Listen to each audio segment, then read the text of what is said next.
Hello दोस्तों, मैं आपका अपना दोस्त जीतेश आपके अपने चैनल जीत हिस्ट्री इंडिया में आप सभी का फिर से स्वागत करता हूं। आज का टॉपिक वेरी इम्पोर्टेंट टॉपिक है। इस टॉपिक का नाम है महात्मा बुद्ध। तो महात्मा बुद्ध से संबंधित इस वीडियो में मैंने वेरी इम्पोर्टेंट क्वेश्चनों को रखा है। तो आपको कोई भी किसी भी क्वेश्चन में संबंधित कोई भी डाउट हो तो आप मुझे कमेंट बॉक्स में या मेरे व्हाट्सएप नंबर पर या मुझे कॉल करके आप पूछ सकते हैं। तो आज हम अपने क्वेश्चन की शुरुआत करते हैं। पहला क्वेश्चन लेते हैं, महात्मा बुद्ध का जन्म 563 ईसा पूर्व कहाँ पर हुआ था? तो कहाँ हुआ था? कपिलवस्तु के लुम्बिनी नामक स्थान पर हुआ था। अब हम चलते हैं नेक्स्ट प्रश्न की ओर। सिद्धार्थ की माता का क्या नाम था? तो सिद्धार्थ की माता का नाम माया देवी था। और माया देवी किस वंश की थी? तो कौल गणराज वंश की थी।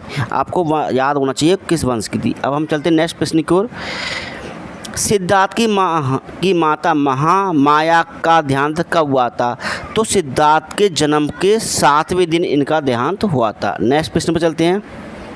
सिद्धार्थ का पालन पोषण किसने किया? तो सिद्धार्थ का पालन पोषण प्रजापति गौतमी ने किया था। प्रजापति गौतमी महात्मा बुद्ध की मौसी थी।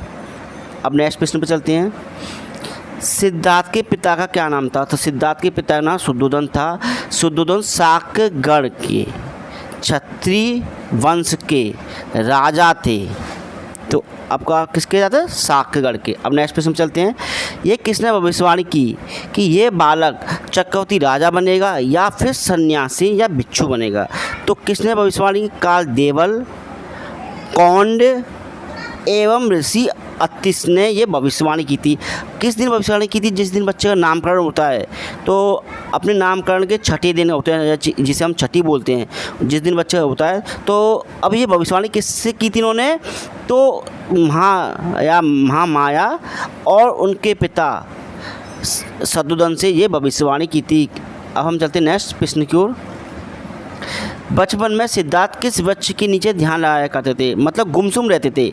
तो किस वृक्ष के नीचे? जम्बू वृक्ष के नीचे। अब नेक्स्ट प्रश्न पर चलते हैं। सिद्धार्थ की पत्नी का नाम क्या था? तो सिद्धार्थ की पत्नी का नाम यशोधरा था। यशोधरा भी कौल गणराज वंश से संबंधित थी। नेक्स्ट प्रश्न पर चलते हैं। सिद्धार्थ के पुत्र का क्या नाम था? तो सिद्धार्थ के पुत्र का नाम राहुल था। अब हम चलते हैं नेक्स्ट प्रश्न की ओर। सिद्धार्थ ने किस नदी के तट पर अपना सिर मुड़वाया?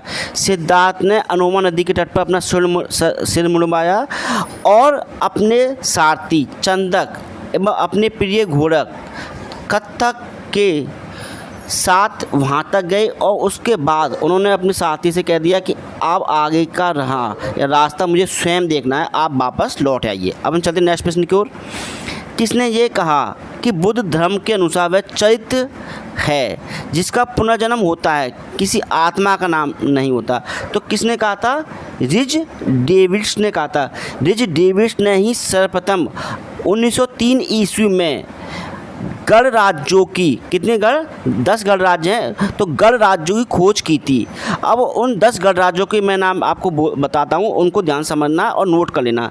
कपिलवस्तु के शाक पहला गढ़ राज्य, दूसरा सुमसुमार पर्वत के भग, तीसरा रामग्राम के कौल्य, चौथा अल्पकल्प के बुली, पाँचवा केशगुप्त के कलाम, छठा गणराज कुशीनारा के मल्ल, सातवां गणराज पावा के मल्ल, आठवें गणराज पिपलीवन के मौर्य, नौवें वैशाली के लक्ष्मी और 10वें मिथिला के विदय। तो ये 10 गणराज्य कहाँ थे?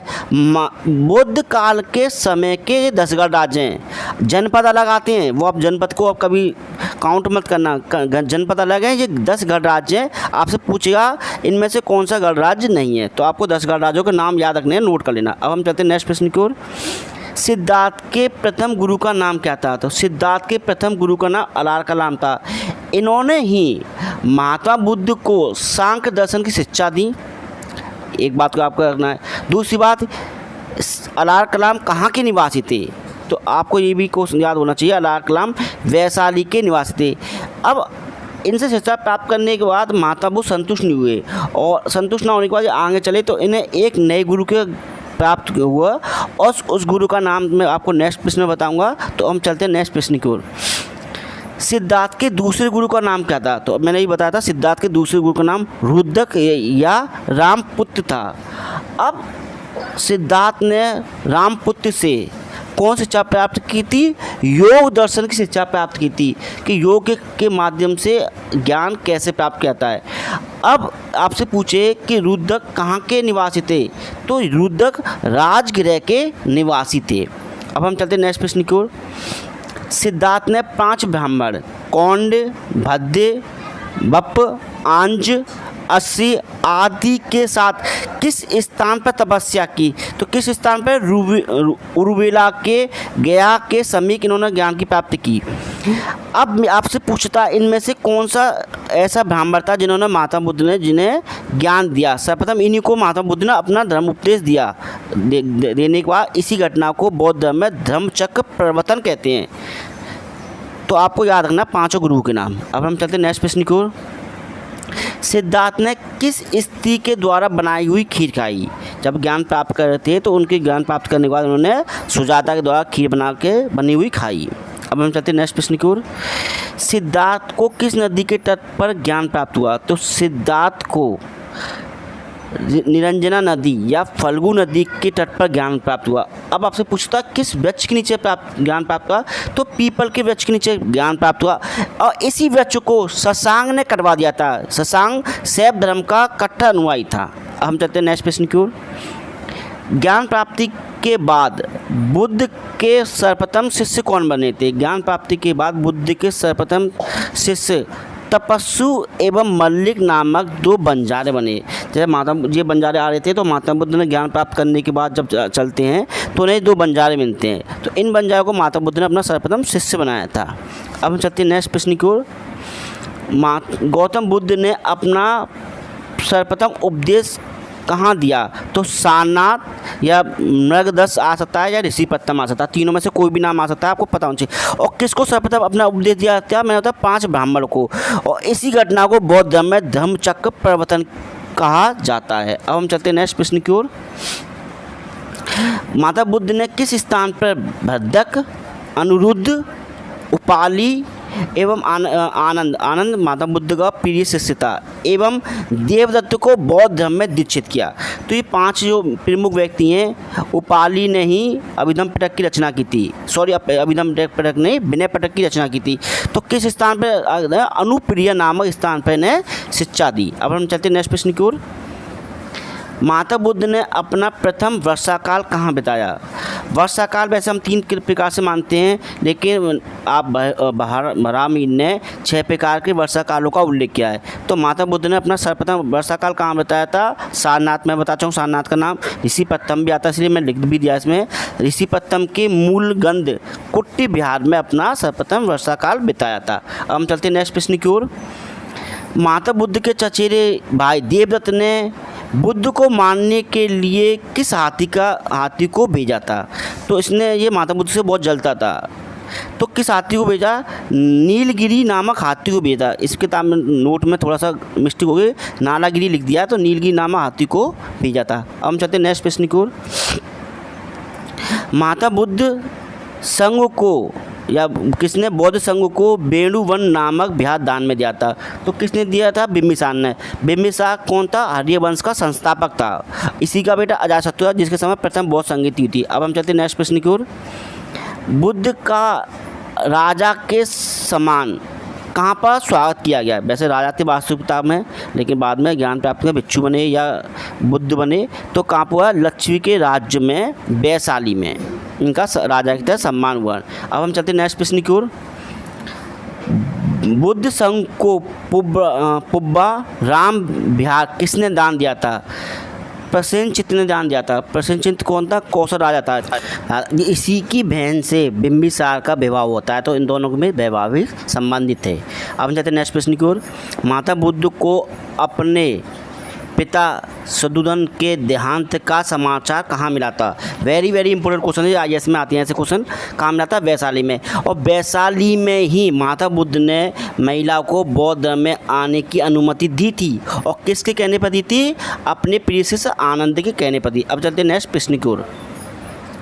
आनंद के कहने पर महात्मा बुद्ध ने महिला को बौद्ध धर्म में प्रवेश की अनुमति कहाँ दी? वैशाली में, अभी बता चुका हूँ।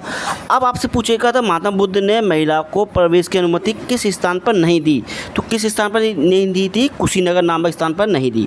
लेकिन आनंद के कहने पर इन्होंने वैशाली में महिला को बौद्ध धर्म में आने की अनुमति दी थी। तो ये 2 क्वेश्चन है, आपको दोनों को याद रखना है। अब चलते हैं नेक्स्ट प्रश्न की ओर। महात्मा बुद्ध ने अपने सर्वाधिक उपदेश कहाँ दिए थे? तो सर्वाधिक उपदेश श्रावस्ती में दिए। श्रावस्ती किसकी राजधानी थी? कौशल की राजधानी थी। श्रावस्ती बौद्ध और जैन धर्म का प्रमुख केंद्र है और ये आजीवन संप्रदाय का भी प्रमुख केंद्र है। अब चलते हैं नेक्स्ट प्रश्न की ओर। बौद्ध धर्म को अपनाने वाली प्रथम महिला कौन थी? तो प्रथम महिला कौन थी? प्रजापति गौतमी। प्रजापति कौन थी? महात्मा बुद्ध की मौसी या सौतेली माँ। अब हम चलते नेक्स्ट प्रश्न की ओर। महात्मा बुद्ध ने अपना अंतिम उपदेश किसे दिया था? तो किसे दिया था? सुभद्र नामक व्यक्ति को दिया था। आपसे पूछा था कहाँ दिया था? तो कुशीनगर में दिया था। कहाँ दिया था? कुशीनगर में दिया था। अब ना चलते हैं नेक्स्ट प्रश्न की ओर। किस नदी के तट पर महात्मा बुद्ध का दाह संस्कार किया गया? तो किस नदी के तट पर किया गया था? राम संभार नदी के तट पर महात्मा बुद्ध का संस्कार किया गया, जिसे हम कहते हैं चिता जलाना, जो भी होता है हमारे ठीक है। अब चलते नेक्स्ट प्रश्न की ओर। महात्मा बुद्ध ने अपना अंतिम वर्षाकाल कहाँ बिताया? तो महात्मा बुद्ध ने अपना अंतिम वर्षाकाल वैशाली के वेलूग्राम में बिताया था और वेलूग्राम में ही द्वितीय बौद्ध संगति होती है। महात्मा बुद्ध की मृत्यु के बाद 4 बौद्ध संगति होती है, उसमें से दूसरी बौद्ध संगति वेलूग्राम में होती है। नेक्स्ट प्रश्न पर चलते हैं। महात्मा बुद्ध के महापरिनिर्वाण के बाद बुद्ध के अवशेषों को किसकी अध्यक्षता में 8 भागों में विभाजित किया गया था? तो किसकी अध्यक्षता में? दौड़ नाम ब्राह्मण की अध्यक्षता में। ये वेरी वेरी इंपॉर्टेंट है। अब वो 8 व्यक्ति कौन थे जिन्होंने महात्मा बुद्ध के स्तूप अस्थि पर 8 स्तूप बनाए थे? तो सुनिए, ध्यान समझना इसको। मगध के अजातशत्रु, वैशाली की लक्ष्मी, कपिलवस्तु के शाक्य, अल्पकल्प के बुली, रामग्राम के कौल, बैटद्वीप के ब्राह्मण, पावा एवं कुशीनगर के मल्ल और पिपलीवन के मौर्य। इन व्यक्तियों के द्वारा या इनके द्वारा महात्मा बुद्ध के अस्थि पर 8 स्तूपों का निर्माण किया गया। जैसे आपसे पूछता है कि अंगारा स्तूप का निर्माण किसने किया जाता है? तो अंगारा स्तूप का निर्माण पिपलीवन के मौर्यों ने किया था। तो चंद्रगुप्त मौर्य को पिपलीवन का ही माना जाता है, क्योंकि इन पर मौर्य वंश लिखा है ना। तो कुछ किताबों में लिखा था कि चंद्रगुप्त मौर्य किसका बेटा? गणानंद का बेटा था। और किस किताब में लिखा था कि चंद्रगुप्त मौर्य पिपलीवन का निवासी था। तो ये एक डेविड का क्वेश्चन है, लेकिन आपको याद रखना है 8 स्थान व्यक्ति किसने महात्मा बुद्ध के अस्थि निर्माण पर 8 स्तूप का निर्माण किया या अपना अधिकार जमाया, जिसके माध्यम से महात्मा बुद्ध के अस्थि को 8 भागों में विभाजित किया गया। किसकी अध्यक्षता में? दौड़ नामक ब्राह्मण की अध्यक्षता में। अब चलते हैं नेक्स्ट प्रश्न की ओर। संगीत जीवन के विधि विधानों का उल्लेख कहाँ मिलता है? तो कहाँ मिलता है? खंडक में, खंडक निकाय में। खंडक निकाय किसका भाग है? विनय पिटक का। विनय पिटक आपको मालूम है बौद्ध धर्म में 3 पिटक हैं, सुत्त पिटक, विनय पिटक, अभिधम्म पिटक। ये तीनों वेरी वेरी इंपॉर्टेंट धर्म या ग्रंथ हैं। और इसी विनय पिटक ग्रंथ का एक भाग है खंडक निकाय। अब हम चलते हैं नेक्स्ट प्रश्न को। बौद्ध धर्म में दीक्षित होने वालों का उल्लेख कहाँ मिलता है? तो कहाँ मिलता है? सात्विक निदान में मिलता है। किसका? बौद्ध धर्म में दीक्षित होने वालों का उल्लेख। अब हम चलते हैं नेक्स्ट प्रश्न को। महात्मा बुद्ध के पूर्व जन्म का उल्लेख कहाँ मिलता है? तो दूर निदान में मिलता है। या महात्मा बुद्ध के पूर्व जन्म की कहानी कहाँ मिलती है? जातक कथाओं में मिलती है। ऐसा भी क्वेश्चन आ सकता है आपसे। अब चलते हैं नेक्स्ट प्रश्न को।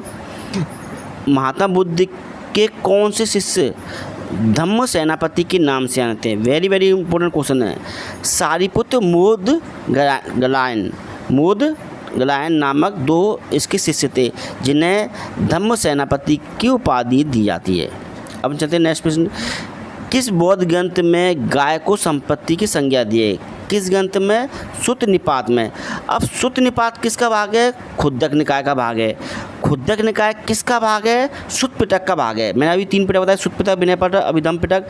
तो सुत्त पिटक का भाग कौन सा है? खुद्दक निकाय।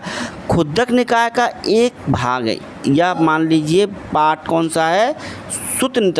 सुत्त निपात। सुत्त निपात में गाय को संपत्ति की संज्ञा दी गई है, संपत्ति। ठीक है, अब जानते हैं नेक्स्ट प्रश्न की ओर। बौद्ध संघ का सबसे बड़ा दंड कौन सा है? बौद्ध संघ का सबसे बड़ा दंड ब्रह्मा दंड है। अब हम चलते हैं नेक्स्ट प्रश्न की ओर। स्वर्गीय बुद्ध के अमिताभ का उल्लेख या वर्णन कहाँ मिलता है? तो कहाँ मिलता है? सुखावती व्यू में मिलता है। ये एक माता बुद्ध का एक रूप है जिसको बारे में उल्लेख मिलता है। अब हम चाहते हैं नेक्स्ट प्रश्न को। माता बुद्ध की मृत्यु पर किसने कहा? कितनी बड़ी बात है, आप सुनोगे, ध्यान समझना। चलो अच्छा हुआ कि बुद्ध नहीं रहे। अब हम संत हैं। किसने कहा था? सुबुद्ध ने, क्योंकि माता बुद्ध ने अपना अंतिम सुबुद्ध को दिया और सुबुद्ध से कहा था कि आनंद को समाचार दे दें या मल्लों के लोगों को ये समाचार दे दें कि अब बुद्ध का देहांत हो चुका है। तो कितनी बड़ी बात है कि माता बुद्ध ने जिसको व्यक्ति को अंतिम उपदेश दिए और माता बुद्ध को जो शिष्य होने के बाद यही शब्द बोल रहा है, तो कितनी बड़ी बात है। अब चाहते हैं नेक्स्ट प्रश्न की ओर। सालवती कहाँ की निवासी थी? तो सालवती राजगृह की निवासी। सीधा क्वेश्चन पूछता है ये, कहाँ की? राजगृह की। अब नेक्स्ट प्रश्न पे चलते हैं। नगर वधु आम्रपाली कहाँ की? नगर वधु मान लीजिए, गणिका मान लीजिए या वैश्या मान लीजिए, कहाँ की निवासी थी? वैशाली की। इसने माता बुद्ध को आमंत्रण किया था वैशाली में। माता बुद्ध के आमंत्रण होने के बाद ये एक तरह से देवी बन गई। अब चलते हैं नेक्स्ट प्रश्न की ओर। बौद्ध संघ की सभा में प्रस्ताव को क्या कहा जाता था? बौद्ध संघ की सभा में प्रस्ताव जो रखा जाता था पहले, उसे नत्थी कहते हैं। अब चलते हैं नेक्स्ट प्रश्न को। बौद्ध संघ में प्रस्ताव के पाठ को क्या कहा जाता है? दोनों क्वेश्चन बनता है, पहले प्रस्ताव रखते हैं, फिर उसके प्रस्ताव के पाठ को अनुशासन कहा जाता है। अब हम चलते हैं नेक्स्ट प्रश्न की ओर। बौद्ध भिक्षुओं को वस्त्र वितरण के लिए होने वाले समारोह को क्या कहता है? तो जो बौद्ध भिक्षुओं को वस्त्र देते थे जब भी, तो उस समय एक समारोह होता था, उस समारोह को कतीन कहा जाता था। अब चलते हैं नेक्स्ट प्रश्न की ओर। बुद्ध की कुशीनारा की अंतिम यात्रा का उल्लेख या वर्णन किस ग्रंथ में मिलता है? तो महापरिनिर्वाण सूत्र में मिलता है। महापरिनिर्वाण सूत्र किसका भाग है? धीर निकाय का भाग है। अब चलते हैं नेक्स्ट प्रश्न की ओर। बौद्ध धर्म में प्राथमिक शिक्षा किस संस्कार से प्रारंभ होती है? तो किस संस्कार से प्रारंभ होती है? प्रव्रजन संस्कार से। अब हमारे धर्म में, हिंदू धर्म में 16 प्रकार के संस्कार होते हैं, उसके बारे में बताते हैं। देखो, बौद्ध धर्म में के किस संस्कार की तुलना ब्राह्मण धर्म के उपनयन संस्कार से की है? प्रव्रजन संस्कार की। तो दोनों संस्कार को अलग मतलब ये 11वें नंबर संस्कार है और ये बौद्ध धर्म का अलग संस्कार है। तो अब हम आपको एक इम्पोर्टेंट चीज़ बताते हैं कि माता बुद्ध की मृत्यु के बाद 4 बौद्ध संगति हुई थी। तो प्रथम बौद्ध संगति 483 ईसा पूर्व में अजातशत्रु के शासन काल में राजगृह में और महाकश्यप की अध्यक्षता में हुई। ध्यान रखना बिल्कुल चारों बातों को। अब द्वितीय बौद्ध संगति 383 ईसा पूर्व कालाशोक के शासन काल में वैशाली के बालूग्राम में और सर्वकामी की अध्यक्षता में हुई थी। तीसरी बौद्ध संगति 255 ईसा पूर्व अशोक के शासन काल में पाटलिपुत्र में मोगलीपुत्र तीसरे की अध्यक्षता में हुई थी। चतुर्थ बौद्ध संगति प्रथम ईसा में हुई थी, कनिष्क के शासन काल में हुई थी, कश्मीर में के कुंडलवन में हुई थी और वसुमित्र की अध्यक्षता में हुई थी। इसमें अश्वघोष उपाध्यक्ष थे। तो 4 बौद्ध संगति हुई थी माता बुद्ध की मृत्यु के बाद। इन 4 बौद्ध संगति को आप लिख लेना। अब मैं अपनी वीडियो को यहीं विराम देता हूँ, लेकिन आप सभी से रिक्वेस्ट है कि आप मेरे चैनल को सब्सक्राइब करें, लाइक करें, बेल आइकन को दबाना ना भूलें और अपने दोस्तों या कोई भी हो फैमिली वाला उनको ये वीडियो को शेयर करें। जय हिंद।